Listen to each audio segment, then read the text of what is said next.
வணக்கம் சிவாஜி சேனல் நேயர்களே. இன்னைக்கு நம்ம நடிகர் திலகத்தோட மிகவும் பிரபலமான ரொம்ப அழகான திறமையான ஜோடியை பத்தி பேச போறோம். அது யாருன்னா அபிநய சரஸ்வதி பி சரோஜா தேவி. சரோஜா தேவி அந்த காலத்துல ஒரே கவர்ச்சி பாவை. கர்நாடகத்துல பிறந்த இவரு தமிழ் சினிமாவில் வந்ததும் தன்னோட அழகால ஸ்டைலால ஃபேஷனால எல்லாரையும் கவர்ந்தவர். ஆனால் ஆரம்பத்துல நடிகர் திலகத்தோட ஜோடி நேரடியா சேர வாய்ப்பு கிடைக்கல. தங்கமலை ரகசியம், சபாஸ் மீனா மாதிரி படங்கள்ல நல்ல வேடம் கிடைச்சாலும் ஜோடியா நடிக்கல. ஆனா 1959 வந்த பாகப்பிரிவினை தான் இவரோட வாழ்க்கையே திருப்பி போட்டுடுச்சு. அந்த படத்துல சிவாஜி சார் ஜோடியா சரோஜா தேவி நடித்தார். அப்பதான் எல்லாரும் அடடா சரோஜா தேவிக்கு கூட நடிப்பு வரும்னு யாரு நினைச்சாங்கன்னு ஆச்சரியப்பட்டாங்க.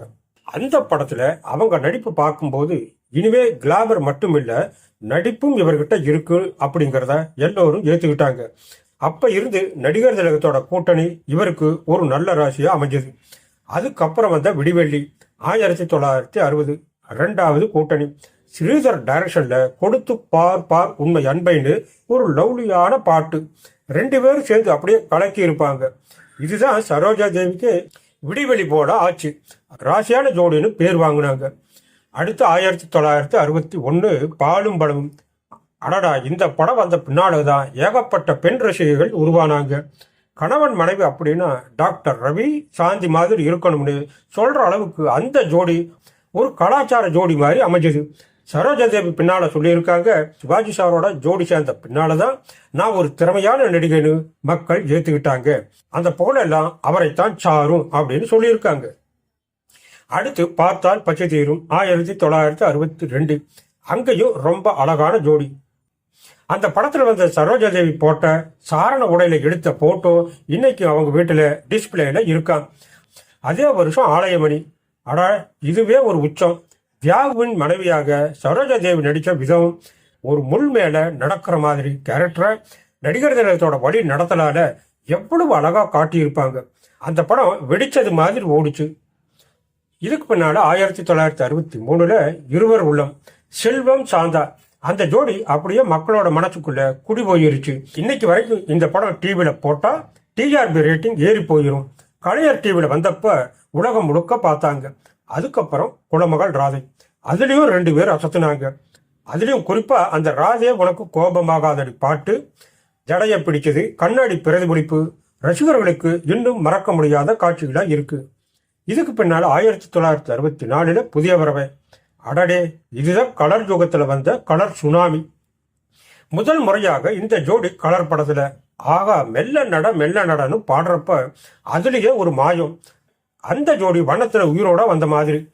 அந்த படத்துக்கு பின்னால சரோஜா தேவி புதிய பறவையா மட்டும் இல்ல, தமிழ் சினிமாவோட புதிய உயரமும் ஆனாங்க. பின்னால 1968 என் தம்பி.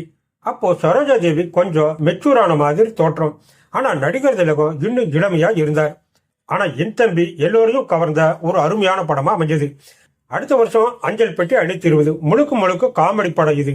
சிவாஜி சரோஜா தேவி 2 பேரும் காமெடியில நல்லா பண்ணியிருப்பாங்க. இதுக்கு பின்னால வந்த படம் அருணோதயம். நல்ல ஒரு அருமையான திரைப்படம் அருணோதயம். அதுக்கு பின்னால வெளியான திரைப்படம் தேனும்பாலும். இது ஒரு ஆவரேஜ் வெற்றியான திரைப்படம் தான்.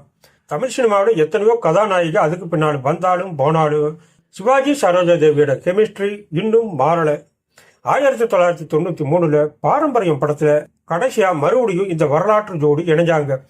அப்ப எல்லோரும் பழைய நினைவுகள்ல மூழ்கி போனாங்க.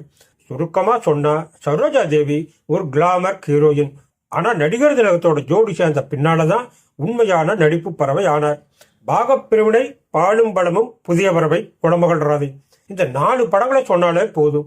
இதெல்லாம் சரோஜா தேவிய உச்சிக்கு கொண்டு போன படங்கள். சிவாஜி சார் இல்லாமல் போனா அந்த புகழெல்லாம் எனக்கு கிடைச்சிருக்காது அப்படிங்கிறது சரோஜா தேவியோட பேச்சு.